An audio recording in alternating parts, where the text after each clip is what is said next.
E aí, vamos falar de uma coisa bem curiosa hoje. Sabe aquela recomendação super importante sobre como os bebês devem dormir? Pois é, ela salvou muitas vidas, mas, sem querer, acabou criando um outro probleminha. Mas a notícia boa é que a solução é bem mais simples do que parece e até divertida. Bora entender essa história? A pergunta que fica no ar é essa, né? Como é que pode a forma mais segura de um bebê dormir ser a mesma que está causando um problema novo? Parece uma contradição, um paradoxo, né? É exatamente isso que a gente vai desvendar agora.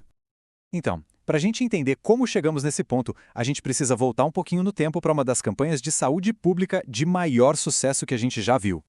A orientação médica não podia ser mais clara. É preto no branco. Tanto a Sociedade Brasileira de Pediatria quanto a Academia Americana de Pediatria dizem a mesma coisa.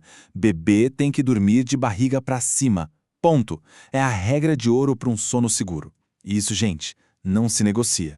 E o resultado disso foi impressionante, de verdade.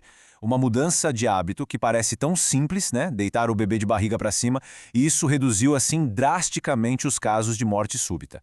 Foi uma vitória imensa para a saúde pública. Mostrou na prática como uma informação clara, bem divulgada, pode literalmente salvar vidas. Só que toda essa vitória acabou trazendo um efeito colateral que, sinceramente, ninguém esperava. E a escala desse efeito, bom, ela foi bem surpreendente. E aí a gente chega nesse número aqui, 47%. É muita coisa. Um estudo de 2013 mostrou que quase metade de todos os bebês com 2 meses de idade tinha algum nível de achatamento na cabeça. Quase 1 em cada 2 bebês. É um número que faz a gente parar para pensar, né? O nome técnico para isso é plagiocefalia posicional. Parece complicado, mas a ideia é simples. Pensa assim, o crânio do recém-nascido é super molinho e maleável, então se o bebê passa tempo demais deitado na mesma posição, a pressão constante daquele ponto específico acaba achatando a cabeça. É pura física, basicamente. E olha só, existem basicamente 2 tipos principais desse achatamento. A plagiocefalia é quando a cabeça fica achatada de um lado só, sabe? Fica meio assimétrica, o formato lembra um paralelogramo. Já a braquicefalia é quando o achatamento é reto, pegando toda a parte de trás da cabeça, o que pode deixar ela com uma aparência mais larga. Tá, então chegamos no ponto principal. Como é que a gente resolve esse problema sem, de jeito nenhum, abrir mão da segurança do sono? A resposta é genial de tão simples. E o mantra é esse aqui, ó.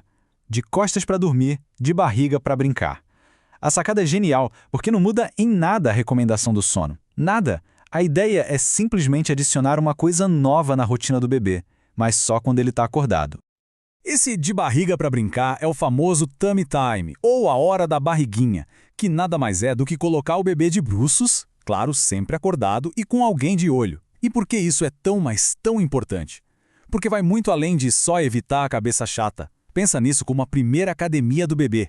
É ali que ele fortalece o pescoço, os ombros, os braços, as costas. É a base para tudo que vem depois. Rolar, sentar, engatinhar é fundamental para o desenvolvimento motor dele. Beleza, então vamos para a parte prática. Como é que a gente coloca o tummy time na rotina do dia a dia de um jeito que funcione e que seja legal para o bebê? O segredo aqui é começar logo e manter a consistência. Para um recém-nascido, a gente está falando de coisinha pouca mesmo. 1 ou 2 minutinhos, umas 2 ou 3 vezes por dia. Já faz uma diferença enorme. Conforme o bebê vai crescendo, esse tempo aumenta, até chegar perto de 1 hora por dia lá pelos 3 meses. Mas sempre em pedacinhos, em várias sessões curtas para não cansar, né? E o legal é que não precisa ser sempre no chão, naquela posição clássica, dá para variar bastante. Por exemplo, deitar e colocar o bebê no peito, barriga com barriga, é um jeito ótimo de começar porque ele se sente super seguro ali. Outra ideia é colocar o bebê de bruços no colo.